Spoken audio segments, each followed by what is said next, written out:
Hola, espero que se encuentren todos muy bien. Vamos a dar inicio a esta clase en video del curso de Sociología del Deporte y la Educación Física. Estamos dentro de la unidad 1 y hoy vamos a ver características del deporte y la actividad física contemporánea. Para esto es necesario traer, solamente para mencionarlo a grandes rasgos, algunos de los principales cambios que se vienen sucediendo en la sociedad del siglo XXI, donde podríamos decir que lo único permanente es el cambio. ¿Por qué? Porque de alguna forma, a partir de la década del 90 y sobre todo por el avance de las nuevas tecnologías, hay algunos vectores de cambio que se han dado muy rápidamente y que siguen de alguna forma impulsando cambios muy vertiginosos a nivel de la sociedad. Esto tiene que ver con las nuevas tecnologías de la información y la comunicación, el ciberespacio, Internet, las redes sociales, la nueva industria del entretenimiento, con un sinfín, digamos, de aplicaciones tecnológicas en lo que tiene que ver con televisión a demanda, videojuegos, realidad aumentada, en fin, toda una línea o un área que no deja de crecer, desarrollarse y plantear cada vez más posibilidades para el uso del tiempo libre. De la mano de esto también hay que mencionar el cambio de rol de la mujer y los cambios en la composición de la familia, digamos, de lo que eran los formatos tradicionales, ¿no? Que se daban en el siglo pasado. En estos temas vamos a entrar más adelante cuando veamos deporte y género. También los cambios en el mundo de la producción y del trabajo, el aumento exponencial de la productividad, la innovación permanente que aplican las empresas para generar cada vez más productos y servicios, digamos que de alguna forma son el motor también, dicho en términos muy generales, de la sociedad capitalista y de consumo en la que vivimos. Y de la mano de este aumento exponencial de la producción de bienes, los cambios que esto ha acarreado, digamos, desde el punto de vista del medio ambiente. Todo este mundo de cambios es para considerar, digamos, en términos muy generales, pero ya nos introducimos en lo que puede ser los cambios vinculados en el mundo del deporte, ¿no? El mundo del deporte como un subsistema, como un campo, digamos, de esta sociedad del siglo XXI, donde se han producido cambios significativos en los modelos deportivos y de actividades físicas tradicionales.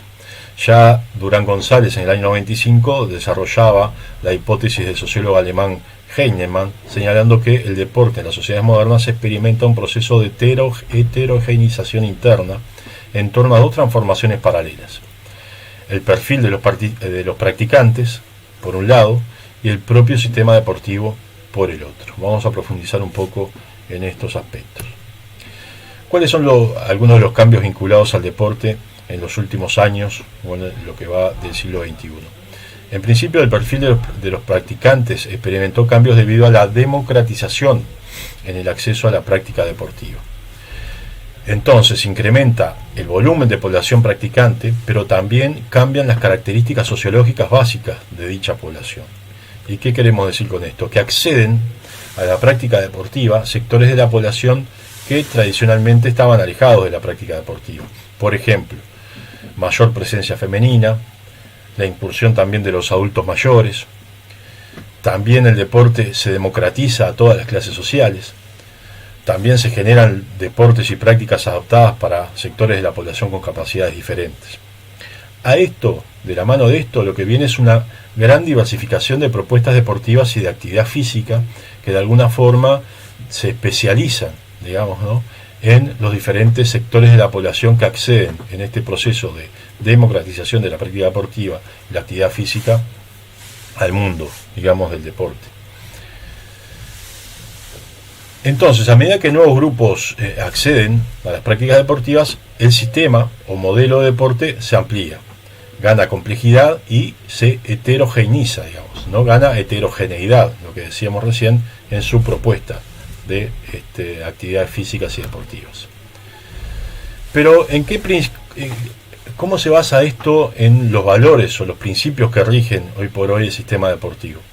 Para eso, primero vamos a revisar, digamos, lo que pueden ser el sistema de valores tradicional, digamos, del sistema deportivo, vinculado al movimiento olímpico y a la Carta Olímpica. Esta es la que está vigente a partir del 26 de junio del 2019, ustedes la pueden encontrar fácilmente en internet, y vamos a leer sus tres primeros principios, ¿no?, para tener una idea de los valores que de alguna forma digamos, formato tradicional del sistema del deporte propone.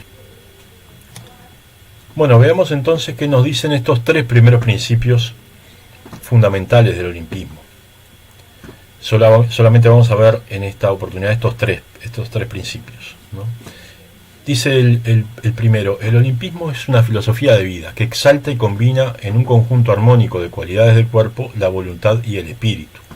Al asociar el deporte con la cultura y la educación, el olimpismo se propone crear un estilo de vida basado en la alegría del esfuerzo, el valor educativo del buen ejemplo, la responsabilidad social y el respeto de los principios éticos fundamentales universales. El segundo principio nos dice: el objetivo del olimpismo es poner siempre el deporte al servicio del desarrollo armónico del ser humano, con el fin de favorecer el establecimiento de una sociedad pacífica y comprometida con el mantenimiento de la dignidad humana. Obviamente en estos dos principios hay un sustento en valores y en conceptos muy importantes. Habla de una filosofía de vida, habla de un conjunto armónico de cualidades del cuerpo, pero también de la voluntad y del espíritu. El deporte asociado a una cultura y a la educación. El olimpismo propone crear un estilo de vida basado en la alegría del esfuerzo, el valor educativo del buen ejemplo y la responsabilidad social. Esto tiene que ver con los valores que sustentan además lo que viene del segundo principio, que es una idea de la sociedad, cómo, digamos, de alguna forma el olimpismo y el deporte basado en los principios del olimpismo sirve al desarrollo del ser humano en el marco de una sociedad comprometida con el mantenimiento de la dignidad humana, pero además una sociedad pacífica. Entonces acá se ve, digamos, de alguna forma una concepción de lo que es la función del deporte y su aporte para el desarrollo, digamos, del ser humano y de la sociedad en su conjunto. Para esto, el tercer principio lo que nos trae es cómo esto de alguna forma se institucionaliza, o sea, qué tipo de organizaciones nos damos para llevar esto adelante, digamos, estos dos primeros principios. Entonces este tercer principio nos dice: el movimiento olímpico es la acción concertada, organizada, universal y permanente, ejercida bajo la autoridad suprema del Comité Olímpico Internacional. Acá aparece, digamos, la organización que va a llevar adelante, estos principios del olimpismo. Sobre todas las personas y entidades inspiradas por los valores del olimpismo. Además se extiende a los 5 continentes y alcanza su punto culminante en la reunión de los atletas del mundo en el gran festival del deporte que son los Juegos Olímpicos. Su símbolo está constituido por los 5 anillos entrelazados. Acá ustedes tienen el enlace para ver, digamos, si quieren leer toda la carta olímpica con todos los principios. Además la carta tiene un desarrollo muy importante que ustedes también pueden leer. Pero bueno, esto un poco para referirnos a lo que puede ser un conjunto de valores, obviamente vinculados en este caso al movimiento olímpico, como una referencia, digamos, a lo que puede ser el modelo tradicional del deporte. Bien. Ahora, ¿qué cambios podemos referir en el mundo del deporte en los últimos años? Bueno, antes la búsqueda de sensaciones o del propio placer estaba en muchos casos diferidos o pospuestos. Esa idea que veíamos recién en los principios del olimpismo referentes al esfuerzo, por ejemplo, ¿no? El tiempo de iniciación, el tiempo de aprendizaje se imponían, y de alguna forma también la concepción del equipo constituía el modelo de organización de los deportes. ¿Está bien? Y era muy importante, digamos, los valores de cooperación, solidaridad, progreso y de moral. Esto vinculado, digamos, a los valores más tradicionales. En la actualidad podríamos decir que el modelo está orientado también hacia otras formas, ¿no?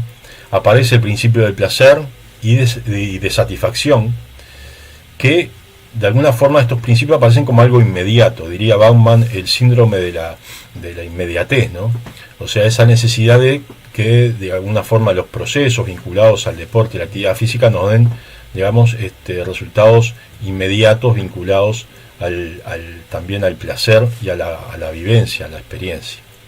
Esto va en detrimento del trabajo, la preparación y en suma del rendimiento planificado, o sea que empiezan a aparecer, digamos, otras expectativas con respecto a la práctica deportiva y de la actividad física, no tan vinculados a lo que proponía el modelo tradicional o a lo que propone el modelo tradicional. Y ahí, bueno, desde el punto de vista de la industria, de todo lo que decíamos, ¿no? de la innovación, empiezan a aparecer como propuestas. Yo traje esta como referencia, que ya tiene algunos años, ¿no? Se llama Avetronic, pero digamos son soluciones que intentan tener resultados inmediatos, digamos con muy poco esfuerzo, ¿no? Entonces nosotros nos ponemos esa bandita y eso supuestamente sin mucho esfuerzo nos tonifica los músculos, y obviamente podemos llegar con muy poca dedicación a tener un físico, digamos, deseado, ¿no? Desde el punto de vista tanto del desempeño, sino también desde la concepción de la imagen del cuerpo, ¿verdad? Bueno, y también de la mano de esta diversificación, digamos, de nuevas propuestas, de vivir la experiencia, de tener satisfactores inmediatos, aparecen otro tipo de aplicaciones. Aquí pusimos algunas fotos, algunos ejemplos de cosas que podrían ser como innovadoras, vinculadas a la actividad física y al deporte, que están un poco, digamos, alejados de los modelos o del modelo más tradicional, y bueno, que tienen que ver con diferentes desarrollos. Otros cambios vinculados al deporte es el descubrimiento de nuevos espacios, ¿no? De nuevas dimensiones, utilizar estos espacios para otras actividades, saliendo, digamos, de lo que eran los espacios demarcados y tradicionales como los clubes o gimnasios, ¿no? Como ven aquí en las imágenes, digamos, todo tipo de espacios naturales, ¿no? Incluso las ciudades sirven para desarrollar diferentes tipos de actividades físicas o deportivas, ya sea individuales, grupales, apoyados en nuevas tecnologías o nuevas maquinarias, o simplemente, como en el caso del parkour, utilizando los medios urbanos como escenario para realizar nuevos formatos de actividad física. También cambios vinculados, lo que vemos al principio, con las nuevas tecnologías, donde se descubre el espacio virtual, ¿no? Y todo lo que es el desarrollo de los videojuegos, ¿no? Que dejan de ser simples pasatiempos para convertirse en mega eventos, ¿no? Con monumentales transmisiones a nivel regional, mundial, ¿no? Donde además los equipos que compiten son profesionales, ¿no? Existen millones de aficionados y seguidores, y además esto se convierte en un negocio multimillonario, ¿no? Acá obviamente que sin duda que aplica una discusión, ¿no? Sobre si esto es deporte o no es deporte, pero bueno, podemos darlo en alguna otra instancia de este curso. Pero lo cierto es que de alguna forma estos equipos profesionales tienen algunas rutinas, ¿no? Incluso de preparación física para estas grandes competencias. En fin, es todo un fenómeno bastante peculiar que realmente lleva a pensar si esto es una actividad deportiva o no. Lo que sí que es un fenómeno desde el punto de vista del espectáculo y de los eventos multitudinarios muy muy importantes últimamente. Otros cambios. Bueno, aparecen las prácticas deportivas motivadas por las modas, ¿no? Lo que lleva a un aumento de la volatilidad deportiva, sobre todo entre los más jóvenes. Esto de la sociedad del consumo, esto del hábito de consumir lo nuevo, hace que también en el mundo del deporte lo que esté de moda es algo que la gente es lo que prefiere, digamos, ¿no? Por eso esto de la volatilidad, ¿no? ¿Verdad? Hay una tendencia en el crecimiento del número de deportes practicados por cada individuo, se va del deporte único a la práctica deportiva plural. Esta diversificación que decíamos, esta heterogenización de la práctica deportiva, este aumento de la oferta, esto motivado por las modas y la necesidad, digamos, de los individuos de experimentar cosas nuevas, hacen, digamos, que el modelo, obviamente, desde el punto de vista de los individuos, se traslade hacia una práctica deportiva de varias disciplinas, ¿no? En un mismo individuo. Heinemann ya plantea en el año 97 que no se demanda deporte en su concepción tradicional, sino que más bien se da valor a las vivencias. La vivencia es lo que lleva a la práctica del deporte. Ya no se practica deporte únicamente por los beneficios que aporta, sino sobre todo por el deseo de experimentar. Bueno, este es otro componente que ya lo referimos, pero es la importancia de la experiencia y de que esa experiencia de alguna forma brinde una satisfacción en el momento de la práctica de la actividad física o el deporte. Entonces la configuración del sistema deportivo pasa de ser un sistema cerrado, autónomo y homogéneo a un sistema abierto, diversificado y complejo, de múltiples alternativas en constante evolución, como dice Durán González. Fíjense que esto también es del año 97 y son de alguna forma cambios que después se suceden y se siguen desarrollando y manifestándose en lo que va del siglo XX. Entonces, bueno, lo importante de esto es que de alguna forma no podemos decir que el modelo tradicional se ha relegado o ha desaparecido, sino muy por el contrario, el modelo tradicional sigue existiendo, pero convive con otros modelos y con otros valores, digamos, que también están en la base de muchas de las prácticas deportivas y de actividad física. Entonces, y ya culminando, podríamos decir que bueno, la estructura deportiva debe responder a una demanda más amplia y heterogénea, diversificada, donde hay un predominio de la idea de la realización personal. Cuando hablamos de estructura deportiva, hablamos de bueno, todas las organizaciones que de alguna forma brindan o tratan de satisfacer las necesidades vinculadas a las prácticas del deporte y la actividad física, ¿no? Ahora, esas necesidades tienen, como dice aquí, más que ver muchas veces con la realización personal, y esa realización personal tiene que ver con múltiples factores, ¿no? Que sean de alguna forma diversificados. Entonces el deporte pasa de estar organizado y regido por la economía de servicios. ¿Esto qué quiere decir? Que bueno, que cualquier organización que pretenda tener una oferta de servicios atractiva para un sector del público, un segmento de consumidores de deporte y actividad física, tiene que tener ofertas competitivas. Esto quiere decir que de alguna forma estén enfocadas en satisfacer las nuevas necesidades, ¿no?, de lo que pueden ser los potenciales clientes o usuarios de esos servicios. Y bueno, este modelo de la economía de servicios está muy vinculado a lo que tiene que ver con el deporte espectáculo, el ocio y la cultura en general. O sea que, obviamente, como decíamos, vivimos en una sociedad, digamos, que de alguna forma determina al sistema deportivo y a las organizaciones que están vinculadas, digamos, al deporte y la actividad física, a adaptarse, digamos, a esta nueva cultura del consumo, a esta necesidad de la satisfacción inmediata de consumir la moda, de consumir lo nuevo, al cual obviamente las organizaciones que no se adaptan quedan un poco fuera del juego, digamos, o no son elegidas por, digamos, los practicantes del deporte y la actividad física.